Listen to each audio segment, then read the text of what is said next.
예수 그리스도의 십자가와 부활을 지식으로 아는 것이 아닌 우리의 현실에서 살아내는 근본이 되길 소망합니다. 오늘의 말씀을 통하여 소중한 묵상이 있길 바라며 다 함께 사도신경으로 우리의 신앙을 고백하겠습니다.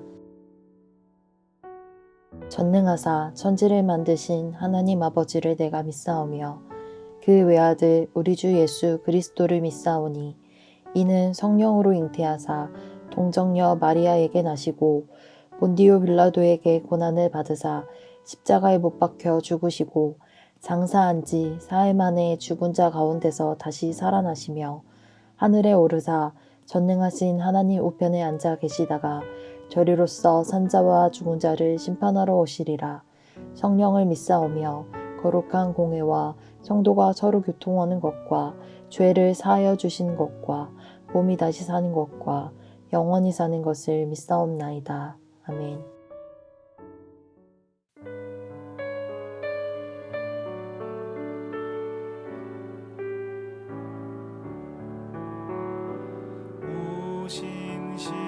신실하신 주 내 아버지여 늘 함께 계시니 두려움 없네.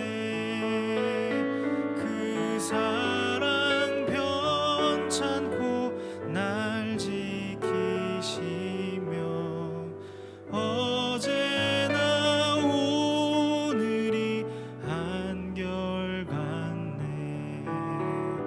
오 신실하신 주, 오 신실하신 주, 날마다 자비를 베푸시며 일용할 모든 것 내려주시니 오 신실하신 주 나의 구주. 봄철과 또 여름 가을과 겨울 해와 달 별들도 다 주의 것. 만물이 주 영광 드러내도다. 신실한 주 사랑 나타내네. 오 신실하신 주, 오 신실하신 주, 날마다 자비를 베푸시며 일용할 모든 것 내려주시니 오 신실하신 주 나의 구주. 내 죄를 사하여 안위하시고 주 친히 오셔서 인도하네. 오늘의 힘 되고 내일의 소망. 주만이 만복을 내리시네.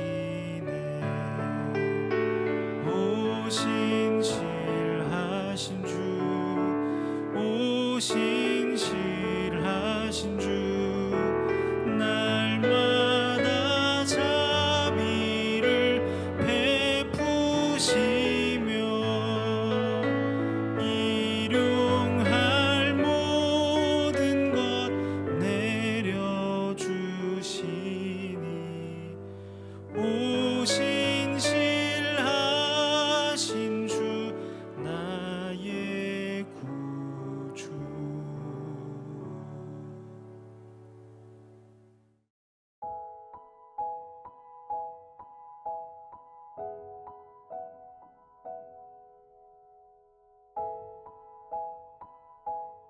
사람들이 외쳐 어떤 이는 이런 말을 어떤 이는 저런 말을 하니 모인 무리가 분란하여 태반이나 어찌하여 모였는지 알지 못하더라. 유대인들이 무리 가운데서 알렉산더를 권하여 앞으로 밀어내니 알렉산더가 손짓하며 백성에게 변명하려 하나 그들은 그가 유대인인 줄 알고 다 한 소리로 외쳐 이르되 크다 에베소 사람의 아데미여 하기를 2시간이나 하더니 서기장이 무리를 진정시키고 이르되 에베소 사람들아 에베소시가 큰 아데미와 제우스에게서 내려온 우상의 신전지기가 된 줄을 누가 알지 못하겠느냐. 이 일이 그렇지 않다 할 수 없으니 너희가 가만히 있어서 무엇이든지 경솔히 아니하여야 하리라. 신전의 물건을 도둑질하지도 아니하였고 우리 여신을 비방하지도 아니한 이 사람들을 너희가 붙잡아 왔으니 만일 데메드리오와 그와 함께 있는 직공들이 누구에게 고발할 것이 있으면 재판날도 있고 총독들도 있으니 피차 고소할 것이요 만일 그 외에 무엇을 원하며 정식으로 민회에서 결정하리라.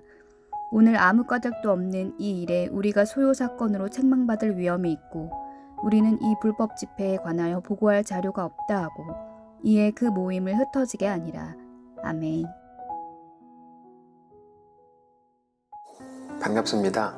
오늘 사도행전 19장 32절부터 41절을 중심으로 십자가의 길이라는 주제의 말씀을 함께 나누겠습니다. 우상 가공업자들은 바울이 전하는 복음이 너무 듣기 싫었습니다. 그래서 바울을 죽이려고 했습니다.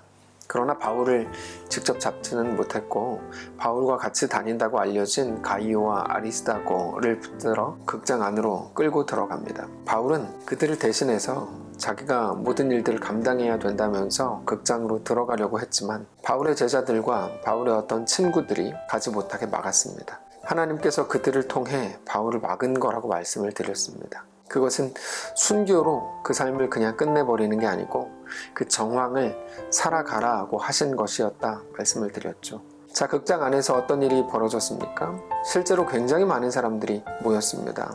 그리고는 그냥 무작정 시끄럽게 떠드는데 거기 모인 사람들 대부분이 자기가 여기에 왜 왔는지조차 알지 못하고 있었습니다. 아마도 모이라고 한 곳이 극장이다 보니까 어떤 연극을 하는 줄 알고 모인 사람들도 적지 않았을 겁니다. 32절입니다.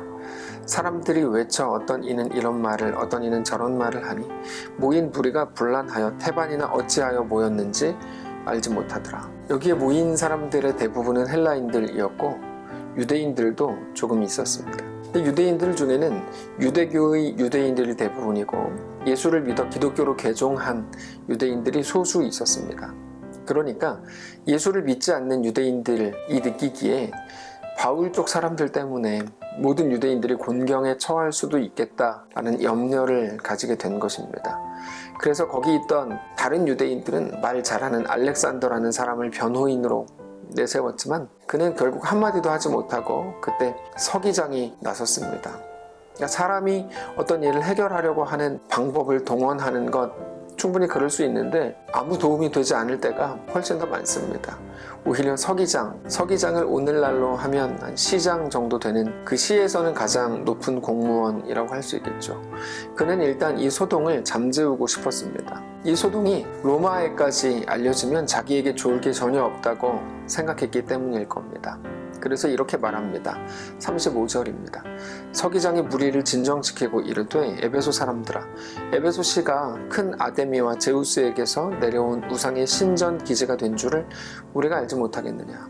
이 일이 그렇지 않다 할 수 없으니 너희가 가만히 있어서 무엇이든지 경솔히 아니하여야 하리라. 신전의 물건을 도둑질하지도 아니하였고 우리 여신을 비방하지도 아니한 이 사람들을 너희가 붙잡아 왔다. 니네 도대체 이 사람들을 왜 붙잡아 온 거냐 이렇게 이제 말하는 거죠. 그리고는 38절 만일 데메드리오와 그와 함께 있는 직공들이 누구에게 고발할 것이 있으면 재판날도 있고 총독들도 있으니 피차 고소하면 그만이다. 39절 만일 그 외에 무엇을 원하면 정식으로 민회에서 결정하면 될 거 아니냐. 40절 오늘 아무 까닭도 없이 이 일에 우리가 소요 사건으로 책망받을 위험이 있고 우리는 이 불법 집회에 관하여 보고할 자료도 없다. 41절 이에 그 모임을 흩어지게 했다. 이렇게 서기장의 말로 그 모든 모임을 흩어버렸습니다. 그러니까 오늘 본문을 보면 겉으로는 대단한 소동이 있는 것처럼 보였지만 쉽게 정리하면 데메드리오가 자기의 수입이 줄어들게 되자 사람들을 선동해서 소동을 일으켰는데 에베소의 시장인 서기장이 잘 마무리한 그런 사건입니다. 근데 우리가 여기에서 꼭 생각하려고 하는 내용이 하나 있는데요. 이 모든 일이 왜 일어났습니까? 바로 복음 때문에 일어난 겁니다. 주의 도 때문입니다. 복음과 예수 그리스도로 인해서 생겨난 어려움이었습니다. 다시 말해서 우리가 그의 길, 주의 길, 십자가의 길로 가려고 할 때 십자가라는 이름처럼 반드시 고난이 온다는 것입니다. 오늘 본문에서는 복음 때문에 수입이 줄어든 한 사람이 일으킨 소동이었지만 사실 그런 소동은 어떤 것으로든지 발생할 수 있습니다. 복음이 누군가의 자존심을 건들 수도 있고 감정이나 관계나 돈벌이나 사회적 관념일 수도 있겠는데 어쨌거나 복음이 전해질 때 복음 때문에 마음이 상하거나 방해를 받았다고 생각하는 사람들이 있고 그들이 복음을 대적할 수 있다는 것입니다. 복음이 아닌 도덕과 윤리와 처세술을 바울이 외친 거였다면 누가 반박을 했겠습니까? 그러나 복음은 다른 문제입니다. 너 지금 나한테 그러는 거야? 그러면서 그 전까지 그렇게 신실한 사람처럼 보이던 그 사람마저도 복음과 교회를 대항하는 일이 아주 많습니다. 물론 우리는 그런 일을 겪고 싶지 않습니다. 고난이 늘 없기를 원합니다. 그러나 고난이 없는 십자가의 길이라는 것은 전혀 있을 수 없다는 것이 성경의 증언입니다. 우리의 고난은 정해져 있는 건데 물론 원인은 다 다를 수 있죠. 우리는 고난을 원인별로 분석하고 구분하고 싶어 합니다. 물론 베드로전서 3장에서 선을 행함으로 고난받는 것이 하나님의 뜻일진데 악을 행함으로 고난받는 것보다 나으니라 이렇게 말합니다. 선과 악으로 구분하죠. 근데 이것도 잘 보시면 그런 구분이 중요한 게 아니고 의로운 헌신을 하라는 것을 말하기 위해서 하는 말입니다. 그리고 악을 행함으로 고난받는 것과 선을 행함으로 고난받는 것 이것을 비교하는데 악을 행함으로 고난받는 건 악한 일이다 라고 쉽게 규정하지 않는다는 것은 굉장히 중요한 포인트입니다. 그것을 통해서도 하나님은 일하신다는 것을 우리가 알고 있기 때문입니다.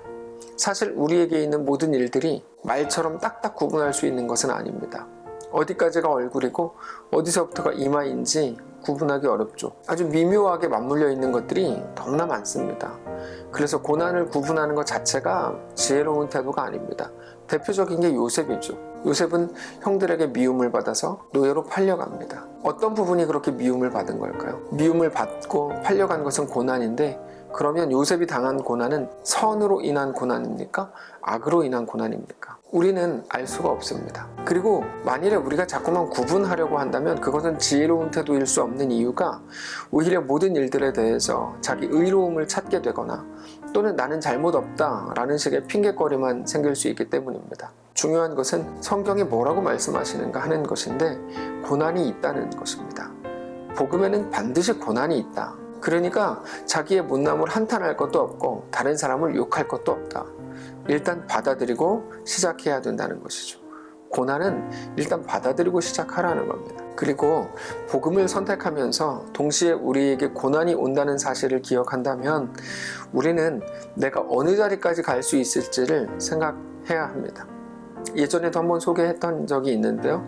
제가 좋아하는 말 중에 마크 맨슨이라는 사람이 자기의 책에서 쓴 성공을 결정하는 질문은 나는 무엇을 즐기고 싶은가가 아니라 나는 어떤 고통까지 견딜 수 있는가 하는 것이다. 행복으로 가는 길에는 똥덩어리와 치욕이 널려있기 때문이다. 저는 이 말이 참 마음에 듭니다. 신앙에서도 마찬가지입니다.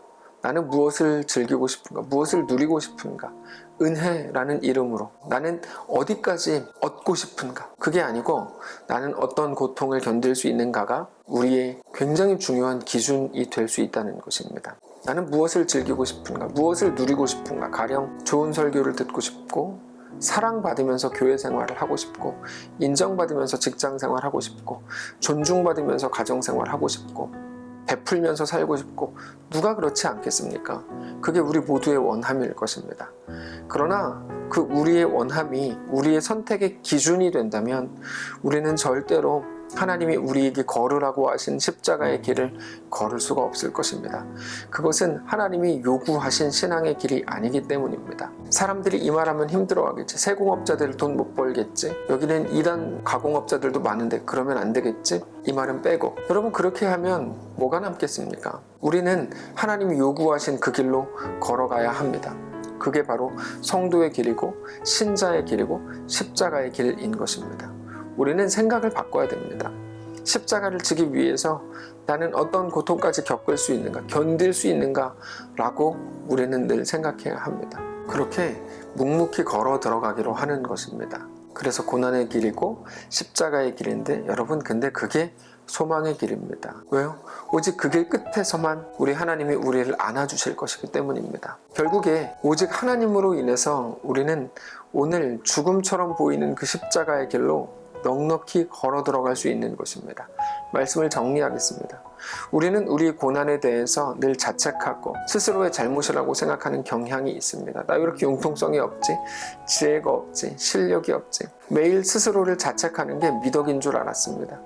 그렇게 해서 우리 삶의 고난, 리스크를 줄이는 게 신앙의 능력인 줄 알았던 시대가 있습니다. 그렇지 않습니다. 십자가의 길을 갈 때 어려움이 오는 것 너무 당연합니다.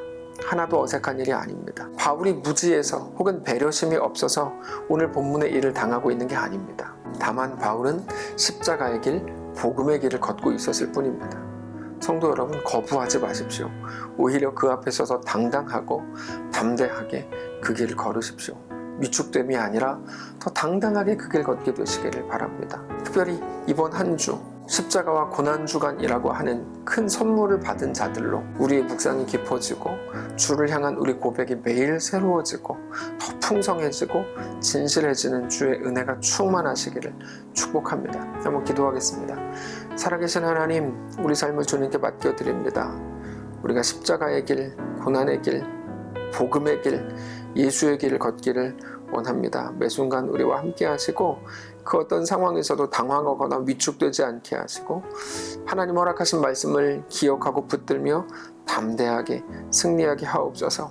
우리 주님 십자가 지신 고난주간을 우리가 함께 말씀을 나누며 생각하고 기도하고 찬양하며 지내고 있습니다. 하나님 주시는 말씀을 따라 우리의 묵상이 깊어지고 진실해지고 우리 영혼이 그렇게 주님을 더욱 향하게 되는 귀한 한 주 우리의 인생 될 수 있도록 축복하시옵소서. 감사드리며 살아계신 예수님의 이름으로 기도합니다. 아멘. 사랑하는 성도 여러분, 하나님께서 오늘 하루를 우리에게 또 허락하셨습니다. 믿음을 가지고 승리하시고 말씀을 깊이 묵상하며 진지하게 우리의 삶을 주 앞에 올려드리기를 축복합니다.